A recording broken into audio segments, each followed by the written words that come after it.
அனைவருக்கும் கல்வி என்ற அமைச்சின் அர்ப்பணிப்பை பிரதிபலிக்கும் வகையில் தேசிய பள்ளிகளை மட்டும் பார்வையிடாமல் தாய்மொழி பள்ளிகளையும் பார்வையிடுமாறு அமைச்சின் அதிகாரிகளிடம் கல்வி அமைச்சர் ஃபத்லினா சிடேக் தெரிவித்துள்ளார். சீன குழந்தைகள் நமது குழந்தைகள், இந்திய குழந்தைகள் நமது குழந்தைகள் மற்றும் மலாய் குழந்தைகளும் நமது குழந்தைகள் என்று குறிப்பிட்ட அவர், பள்ளிகளை பார்வையிடும் போது தேசிய பள்ளிகளை மட்டும் பார்வையிடாதீர்கள், சீன பள்ளிகள் நமது பள்ளிகளே, தமிழ் பள்ளிகளும் நமது பள்ளிகளே என்று தெரிவித்தார். தமிழ் பள்ளி மாணவர்களுக்கான கல்வி மற்றும் ஊக்கமளிக்கும் கல்வி யுத்தம் 2026 நிகழ்ச்சியில் ஆற்றிய தமது உரையில் ஃபாத்லினா இவ்வாறு தெரிவித்தார். ஸ்லாங்கூர் கல்வித்துறை இயக்குநர் டத்தின் வா நூர் ஆஷிகின் அப்துல் காசிம் மற்றும் ஸ்ரீமுருகன் மைய இயக்குநர் சுரேன்கந்தா ஆகியோர் கலந்து கொண்ட இந்த நிகழ்ச்சி பூச்சோங் எஸ்தே கேட்டி கசஃபீல்டு தமிழ் பள்ளியில் நடைபெற்றது. சில தரப்பினரால் தமிழ் மொழி கல்விக்கு எதிராக காட்டப்படும் உணர்வுகள் குறித்து பேசிய ஃபாத்லினா, இந்த பள்ளிகள் மூடப்படாது என்று உறுதியளித்தார். தேசிய வகை தமிழ் பள்ளிகளும் சீன பள்ளிகளும் கல்வி சட்டத்தில் இடம்பெற்றுள்ளன என்று அவர் தெரிவித்தார். தனிப்பட்ட முறையில் தீர்க்கப்படாத பள்ளி பிரச்சனைகளை தீர்ப்பதற்காக தேசிய வகை தமிழ் பள்ளிகளின் தலைமை ஆசிரியர்கள் சங்கத்தை ஆண்டுக்கு 2 முறை சந்திப்பேன் என்று ஃபத்லினா கூறினார். தற்போதைய அரசாங்கம் பதவியில் இருக்கும் போதே பராமரிப்பு மற்றும் இடமாற்றம் தொடர்பான பிரச்சனைகள் தீர்க்கப்பட வேண்டும் என்றும் அவர் வலியுறுத்தினார். சுற்றுலா, கலை மற்றும் கலாச்சார அமைச்சு நடத்திய ரெயின் ரே வாட்டர் மியூசிக் ஃபெஸ்டிவல் நிகழ்ச்சியை கடுமையாக பாஸ் கட்சி விமர்சித்துள்ளது. அந்த நிகழ்ச்சி ஒரு பெரிய அளவிலான டிஸ்கோ மாதிரிதான் இருந்ததாக கட்சி குற்றம் சாட்டியுள்ளது. விசிட் மலேசியா 2026 முக்கிய நிகழ்வாக இதை அரசு விளம்பரப்படுத்தியது தவறான முடிவு என்று பாஸ் கட்சியின் பொதுச் செயலாளர் தக்யுடின் ஹசான் தெரிவித்துள்ளார். அரசுக்கு புதுமையான யோசனைகள் இல்லாததை இது காட்டுகிறது என்றும் அவர் விமர்சித்தார். மலேசியாவின் மழைக்காடுகள், தீவுகள், உணவு கலாச்சாரம், பாரம்பரிய கலை போன்ற இயற்கை மற்றும் கலாச்சார வளங்கள்தான் நாட்டின் உண்மையான அடையாளம் என்று அவர் கூறினார். மலர் டிவி ஏற்பாட்டில் ஓம்ஸ் அறவாரியத்தின் ஆதரவுடன் திரை இசை கண்ட இலக்கியம் எனும் நயம்பட உரைப்போம் போட்டி விரைவில் பிரம்மாண்டமாக அரங்கேற உள்ளது. இப்போட்டியில் பங்கேற்க திரையில் காணும் QR குறியீட்டை ஸ்கேன் செய்யுங்கள் அல்லது திரையில் காணும் எண்களுக்கு அழைக்கலாம். பங்கேற்பாளருக்கான கட்டணம் 50 ரிங்கிட் என்பது குறிப்பிடத்தக்கது. தமிழ் திரையிசை பாடல்களில் சங்க இலக்கிய செய்யுளை பயன்படுத்தி இருக்கும் பாடல்களை அடையாளம் கண்டு அதனை விளக்கத்தோடு நயம்பட உரைப்போருக்கு 5000 ரிங்கிட் முதல் பரிசு மற்றும் தங்கப் பதக்கமும் வழங்கப்படும். மேலும் 10 போட்டியாளர்களுக்கு அதிரடியான பரிசு தொகையும் காத்திருக்கிறது. 18 முதல் 25 வயதினர் பிரிவு 1லும் 26 வயதுக்கு மேல் பிரிவு 2லும் பங்கேற்கலாம். மே 25 பதிவுக்கான இறுதி நாள். மேல் விவரங்கள் அடுத்தடுத்து உங்கள் மலர் டிவியில். அம்னோ கட்சியின் 100வது ஆண்டு விழாவை நோக்கிய அடுத்த 20 ஆண்டுகளுக்கான ஆயத்த பணிகளில் கட்சி ஈடுபட்டுள்ள நிலையில் அதன் எதிர்காலம் இளம் தலைவர்களின் கைகளில் ஒப்படைக்கப்பட வேண்டும் என்று டதஸ்ரீ டாக்டர் அமாட் ஜாகிர் ஹமீடி தெரிவித்துள்ளார். கட்சியை பொறுப்பேற்று வழிநடத்தப் போகிறவர்களுக்கு கட்சியின் தற்போதைய தலைமை ஒரு வலுவான அடித்தளத்தை அமைக்க வேண்டும் என்று கட்சியின் தலைவருமான அவர் கூறினார். கோலாலம்பூர் உலக வர்த்தக மையத்தில் நடைபெற்ற அம்னோவின் 80வது ஆண்டு விழா கொண்டாட்டத்தில் ஆற்றிய உரையில் அவர் இதனை தெரிவித்தார்.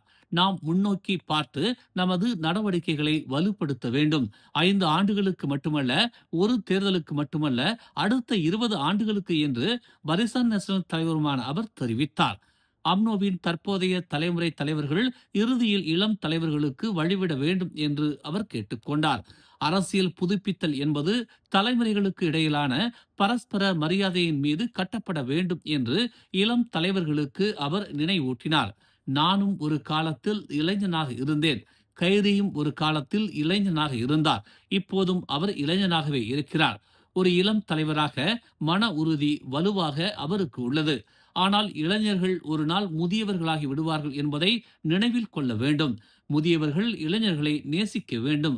இளைஞர்கள் முதியவர்களை மதிக்க வேண்டும் என்பதே தமது கொள்கை என்று அவர் கூறினார்.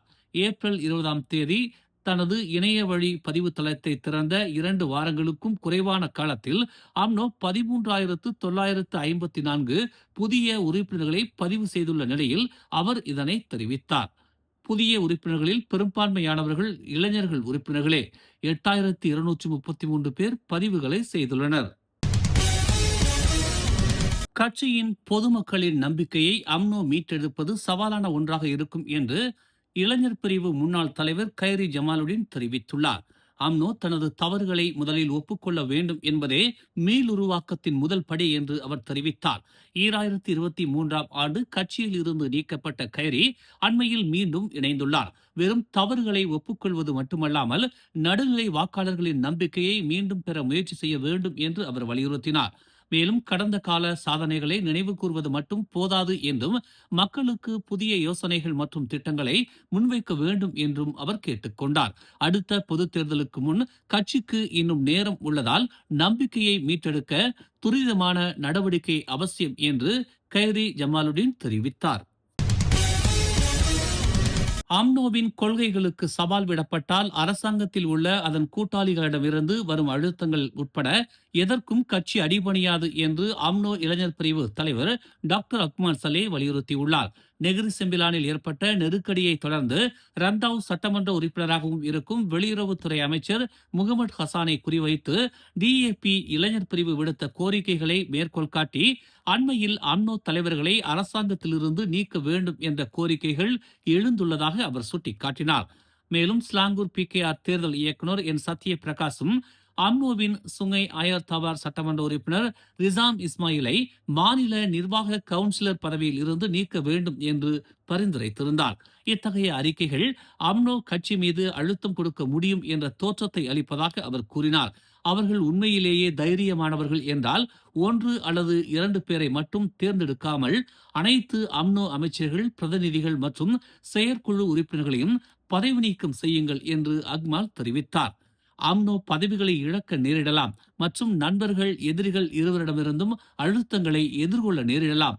ஆனால் அது தனது கொள்கைகளை சமரசம் செய்யப்படுவதை ஒருபோதும் அனுமதிக்காது என்று கோலாலம்பூர் உலக வர்த்தக மையத்தில் நடைபெற்ற அம்னோவின் 80வது ஆண்டு நிறைவு மாநாட்டில் அவர் இதனை தெரிவித்தார். மலாக்கா பெர்தாம் மாலிம் அடுக்குமாடி குடியிருப்புகளுக்கு அருகில் அலோர் காஜா மலாக்கா தெங்கா ஜாசி நெடுஞ்சாலையில் கடந்த வெள்ளிக்கிழமை இரவு 5 வாகனங்கள் ஒன்றன் பின் ஒன்றாக மோதிக்கொண்டதில் ஒரு தந்தை, அவரது 2 குழந்தைகள் மற்றும் மேலும் 3 காயமடைந்தனர். நள்ளிரவு வாக்கில் நடந்த இந்த மோதலில் Toyota அவான்சா, Toyota Vyas, புரோடுவா அக்ஸியா, Honda civic மற்றும் புரோட்டான் வீரா ஆகிய வாகனங்கள் சம்பந்தப்பட்டிருந்ததாக மலாக்கா தெங்கா காவல்துறை தலைவர் கிறிஸ்டோபர் பாட்டிட் தெரிவித்தார். வியோஸ் வாகனத்தின் 45 வயது ஓட்டுநர், அவரது 15 வயது மற்றும் 17 வயதுடைய 2 குழந்தைகள் மற்றும் மேலும் 3 பலத்த காயங்கள் ஏற்பட்டன. அக்ஸியா வாகனத்தின் ஓட்டுநரான 26 வயது பெண் காயம் இன்றி தப்பினார். செங் திசையிலிருந்து வந்து கொண்டிருந்த அவான்சா கார் எதிர் திசை பாதைக்கு திரும்பி செங் நகரை நோக்கி நடுப்பாதையில் சென்று கொண்டிருந்த வியாஸ் காரின் மீது மோதியதாக முதற்கட்ட விசாரணையில் தெரிய வந்துள்ளது. இந்த மோதலின் காரணமாக அவான்சா கார் சுழன்று பின்னர் வலது பாதையில் சென்று கொண்டிருந்த ஆக்சியா மற்றும் நடுப்பாதையில் சென்று கொண்டிருந்த சிவிக் கார் மீது மோதியதாக கிறிஸ்டோபர் பாட்டிட் ஒரு அறிக்கையில் தெரிவித்தார். மேலும் செய்திகளை தெரிந்து கொள்ள தமிழ் மலர் இணையதளம், தமிழ் மலர் செயலி மற்றும் மலர் டிவி யூடியூப் சேனலை வலம் வாருங்கள். எங்களோடு இணைந்திருக்க மலர் டிவியை பதிவு செய்து கொள்ளுங்கள். உறவுகள் மகிழ்ந்திட விருப்பம் மற்றும் பகிர்வு சேவையை சொடுக்கிடுங்கள்.